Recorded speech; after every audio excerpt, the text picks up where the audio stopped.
IIT జేఈలో మంచి rank రానటువంటి విద్యార్థులకు బెస్ట్ ఆప్షన్ సిఏ కోర్సులు అడ్మిషన్స్ జరుగుతున్నవి. నమస్తే రమగారు. నమస్తే జయ. రమగారు, మంచి చందమామ కథ ఏదైనా చెప్పండి. పోయిన ఉంగరం చెప్తాం. ఉంగరం పోయిందా? ఓకే. పూర్వం ఒక ఆటవిక జాతిలో ఒక రాజు ఉండేవాడు, ఆటవిక దొర. ఆయనకి ఇల్లుడు పులిరాజు అని ఇద్దరు సైన్యాధిపతులు లాంటి వాళ్ళు ఉండేవాళ్ళు. పేర్లు బాగున్నాయి. అయితే ఈయనకి ఏంటంటే ఇల్లుడు అంటే ఇష్టం, పులిరాజు అంటే ఏదో ఒక చికాకు. ఎందుకో కొంతమంది పై ఆఫీసర్లకి కింద వాళ్ళ మీద అలా ఉంటుంది. ఒకడు చాలా లాయల్టీ లేకపోవటం అని ఉండదు. అవును, ఏదో వాడు చూస్తే ఇరిటేషన్, ఏదో ఇరిటేషన్. అయితే ఏమైందట, ఒకసారి ఏదో సంబరాలు ఏవో ఒక యుద్ధాలు జరిగి తర్వాత రిలాక్స్ అయ్యారు. రిలాక్స్ అయితే ఈయన ఏం చేశాడట, నాయన మీకు 3 రోజులు సెలవు, ఇంటికి వెళ్ళిపోండి, మరి 3 రోజుల తర్వాత సంబరం జరుగుతుంది, దానికి రండి, ఇవిగోండి మీ బహుమానాలని. ఈ ఇల్లుడికి ఒక రాయి, పులిరాజుకు ఒక కంద దుంప ఇచ్చాడు. ఇంత దుంప, అతనికో ఇంత రాయి. పోతున్నారు ఇళ్ళకి. నడిచి వెళ్తుంటే ఇతను అన్నాడు, ఏం చక్క రాజుగారికి ఏమిట్రా ఇంత పక్షపాత బుద్ధి, నాకు దెబ్బరాయి ఇచ్చాడు, నీకేమో కంద ఇచ్చాడు, ఏం చక్క కూర వండుకోవచ్చు, పులుసు పెట్టుకోవచ్చు, వేపుడు చేసుకోవచ్చు, అట్టు పోసుకోవచ్చు, ఈ రాయి నేను చేసుకుంటా అంటే పులిరాజు అన్నాడు, పోన్లే ఏముంది, నీకు కంద మీద మనసుగా ఉంటే. కందం చూసేసరికల్లా వంటకం ఊహొచ్చింది అతనికి. ఇతనికి ఏమి రాలా, కావాలంటే తీసుకోమన్నాడు. అనగానే ఇల్లుడు సంతోషంగా, నీకేం ఇబ్బంది లేదు కదా, నీకు ఓకే కదా అని అడిగి కందదుంప తను తీసుకుని ఆ రాయిని ఈ పులిరాజుకి ఇచ్చాడు. మార్చుకున్నారు, ఇళ్ళకి వెళ్ళిపోయారు. ఈ ఇల్లుడు ఇంటికి వెళ్ళంగానే వాళ్ళ ఆవిడకి ఆ కందదుంప అందించి, పులుసు చేవే తిందాం, ఎన్నాళ్ళు అయింది, మా చిన్నప్పుడు మా అమ్మ చేసేది, ఇట్లా మాట్లాడి దుంపతోటి కూర చేయించుకుని తినేసాడు. ఈ పులిరాజు ఆ రాయి మాట మర్చిపోయాడు. ఏదో ఊరికే మోసుకొచ్చాడు, ఒట్టి రాయి పక్కన పడేసాడు.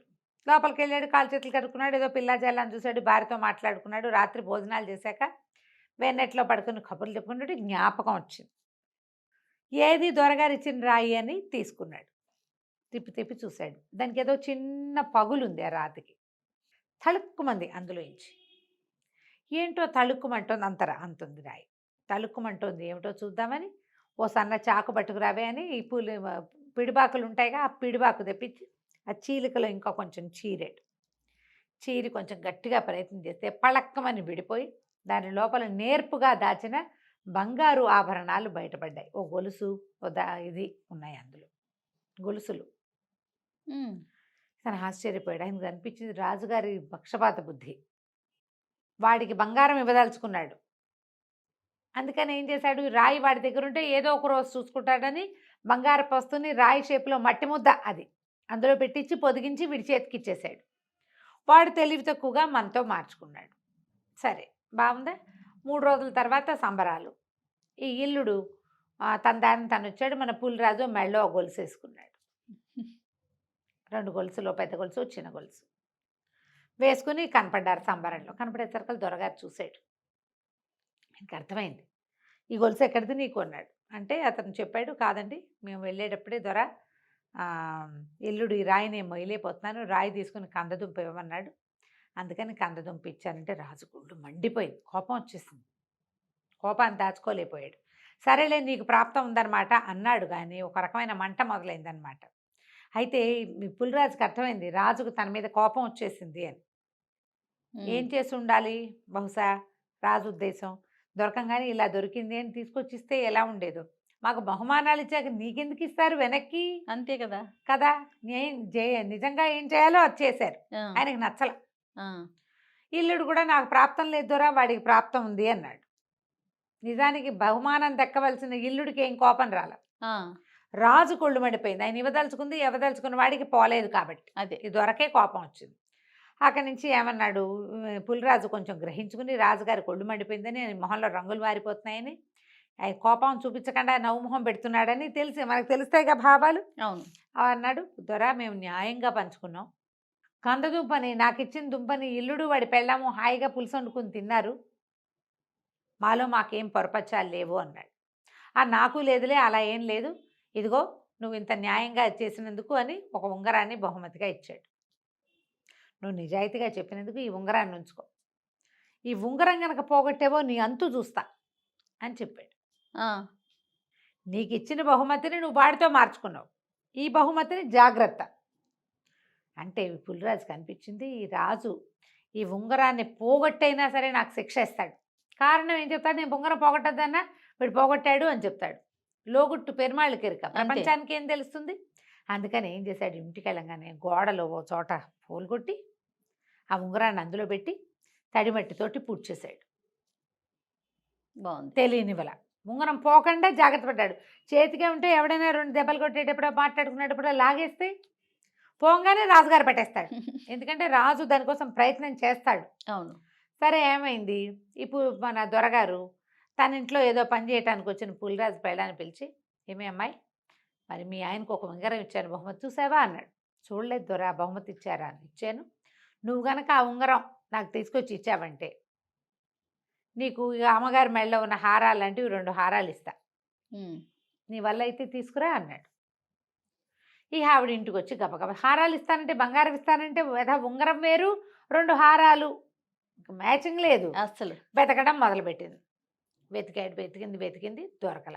మొగుడిని అడిగింది, ఏమాయి నీకు రాజుగారు ఉంగరం ఇచ్చాడు కదా పెద్దోరా, ఉంగరం ఎక్కడ పెట్టామంటే గోడలో పెట్టాలేవే అన్నాడు. చెప్పేశాడు. ఊహించలా. ఇక అక్కడి నుంచి ఆ అమ్మాయి ఏం చేసింది? వెతకటం మొదలుపెట్టింది. గోడంతా వెతికి మొత్తాన్ని ఉంగరం సాధించేసింది. ఉంగరం పట్టుకెళ్ళి దొరగారికి ఇచ్చేసింది. ఉంగరం వచ్చిన 2వ రోజో 3వ రోజో తెల్లవారినాక రాజుగారు కేకేశాడు దొరగారు, ఎర్రా పులిరాజు, నేను నీకు ఇచ్చిన ఉంగరం ఎదురా అంటే, ఇంట్లో ఉందండి దొరగారు తెస్తానన్నాడు. వీడు పోయి వెతికాడు. గోడలోంచి తీసేశారు. ఆవిడేం చేసింది? పూర్తి చేసింది. కాకపోతే ఈ 2 ఉంగరాలు పట్టుకెళ్ళిగానే రాజుగారు 2 కంఠహారాలు ఇచ్చాడు. ఆ అమ్మాయి మొగుడికి చెప్పకుండా ఆ 2 కంఠహారాలు తెచ్చి దొడ్లో పాతి పెట్టేసింది. ఉంగరం ఏది అన్నాడు. నాకేం తెలుసు, నేను తీయలేదండి. చెప్తే తిట్టిపోస్తాడేమోనని అయ్యో చెప్పల. నాకు తెలీదు అన్న మాట మీదే నిలబడిపోయింది. వీడి ప్రాణాల మీదకి వస్తుందని ఊహించల. వెనకాల దాచిపెట్టిన 2 బంగారు ఆభరణాలు పోతాయేమోనని దిగులతోటి అక్కడి నుంచి రాజుగారి దగ్గరికి పోయాడు. దొరా, ఉంగరం పోయిందండి అన్నాడు. బాగుంది కదా, చాలా బాగుంది. ఉంగరం పోయిందనగానే, సరే నేను నీకు ఉరిశిక్ష వేసాను, ఉంగరం పోగొట్టావు కాబట్టి ఆఖరి కోరిక ఏదైనా ఉంటే తీర్చుకుని రా ఇంటికెళ్ళి, రేపు తెల్లారేసరికి ఉరి. అయ్యయ్యో. ఇంటికి వెళ్ళిపోయాడు. ఏంటి ఇంకా చచ్చిపోయాం, అయిపోయింది. అప్పుడు ఏమైంది? దారే పోతుంటే చెరువులోంచి చేపలు ఎగిరిపడుతుంది. ఏమనుకున్నాడు? పోనీ చచ్చే ముందు కోడి కూరకి చేప కూర అయినా వండించుకుని తిందామని ఓ తెల్ల చేపను పట్టుకున్నాడు. చేపను పుచ్చుకుని ఇంటికి తీసుకుపోయాడు. భార్య వచ్చే లోపల చేపను కాస్త రుద్దేసి కడిగి పెట్టేస్తే, కోసి పెడితే వంట వండుతుంది, మసాలా పెట్టి వండుతుంది. ఇంకేముంది, ఇదే నా ఆఖరి తిండి అనుకుని అక్కడి నుంచి ఏం చేశాడు? చేపను రుద్దటం మొదలుపెట్టాడు. రుద్దాక కొయ్యాలి కదా, ఓ 2 దెబ్బలు కొట్టాడు. కొట్టేసరికల్లా పళ్ళక్కమని దాని పొట్టలో నుంచి ఉంగరం బయటపడింది. దొరికింది ఉంగరం. ఎట్లా చేప పొట్టలోకి వెళ్ళిందో ఊహ కూడా లేదు. ఉంగరం దొరకంగానే చావు తప్పిపోయింది. అది నేను బతికిపోయాను, నాకు మరణశిక్ష రద్దయిపోయిందని ఉంగరం పుచ్చుకొని బయలుదేరాడు. రాజుగారు ఏం చెప్పాడు? ముందు భటులందరికీ వీడు ఉంగరం పోగొట్టాడు కాబట్టి వీడికి ఉరిశిక్ష రేపొద్దున వేయండి అన్నాడు. ఉంగరం దొరికితే ఉరిశిక్ష రద్దు, శిక్ష రద్దు, మెన్నరికేయాల్సి. ఉరి కాకపోతే ఇంకోటి. అది తీసుకెళ్ళి ఇచ్చేసరికి రాజు ఇంకా గుటకలు మింగి, సరే లేబోయ్, నీకు ఇచ్చిన ఉంగరం నీదేను, సరే ఇంటికి వెళ్ళిపో అన్నాడు. ఉంగరం పెట్టుకుని పులిరాజు ఇంటికి వెళ్ళిపోయాడు. ఈ లోపల వాళ్ళ ఆవిడ కోసిన చేపలు చూసి చక్కగా తరిగేసి వంట చేసేసింది. వెళ్ళి చేపల పులుసు వేసుకుని తిని హాయిగా పడుకున్నాడు. ఏం జరిగి ఉంటుంది? బతకాలని రాసున్న వాడికి నూకలున్నాయి. అలాగే ఎక్కడ ఎట్లాగో కలిసి వస్తుంది. దీనికి పూర్వగాథ ఏం జరిగింది? పులిరాజు పెళ్ళాం ఏం చేసింది? ఉంగరం పట్టుకెళ్ళి ఇచ్చిందా? ఆయన తన తల వైపు ఉండే బల్ల మీద ఆ ఉంగరాన్ని పెట్టాడు. వీడి దగ్గర ఉంగరం కనపడగానే ఆయన వెతికిచ్చాడు, తమ దగ్గర లేదు. వీడి దగ్గరికి ఎలా వచ్చిందో ఆయనకి అర్థం కాలేదు. నీ దగ్గరికి ఎలా వచ్చింది అని అడుగుతారు ఇప్పుడు. అవును, నేను ఆల్రెడీ ఉంగరం నా దగ్గర ఉంది, నా తల పక్కన పెట్టిన ఉంగరం నీ దగ్గరికి ఎలా వచ్చిందని నిలదీయటానికి వీల్లేదు. పులిరాజు వేలికి పెట్టిన ఉంగరం నీ దగ్గరికి ఎలా వచ్చిందంటే రాజు దొంగతనం కూడా బయటపడుతుందా? ఏమైంది? అప్పుడు తల దగ్గర పెట్టేసరికల్లా ఒక ఎలికొకటి తిరుగుతూ ఆ బల్ల మీద నుంచి ఆ ఉంగరాన్ని తోసేసింది. ఆ కింద ఉన్న నీళ్ల కుండలో పడింది ఆ ఉంగరం. కుండలో అడుగున అన్ని నీళ్లున్నాయి. ఆ నీళ్ల కుండ తీసుకెళ్ళిన పనివాడు ఆ కుండని నీటిలో ముంచి చెరువులో ముంచి నీళ్లు తీసుకొచ్చాడు. చెరువులో ముంచంగానే అందులో ఉన్నది మొదట బయటికి వెళ్ళిపోతుంది కదా, అది చేప మింగింది. అదే చేప మింగింది. ఆ చేపే వీడికి దొరికింది. అసలు చూడండి. బతికే రోజు ఉంటే అసలు ఎంత ప్రమాదాలు ఎంత ఇదైనా సరే అడ్డదిడ్డంగా కాళ్ళు చేతులు మెళ్ళు విరిగిపోయిన వాళ్ళు కూడా బతికేస్తారు జయ. అవునండి. ఎవరో ఒకళ్ళు వాళ్ళని తీసుకెళ్ళి అట్లా రక్షించేస్తారు. ఇంకోళ్ళు ఉంటారు ఏముండదు, చిన్నది ఇక్కడ టిక్కుమని ఇట్లా తగిలింది చనిపోతారు.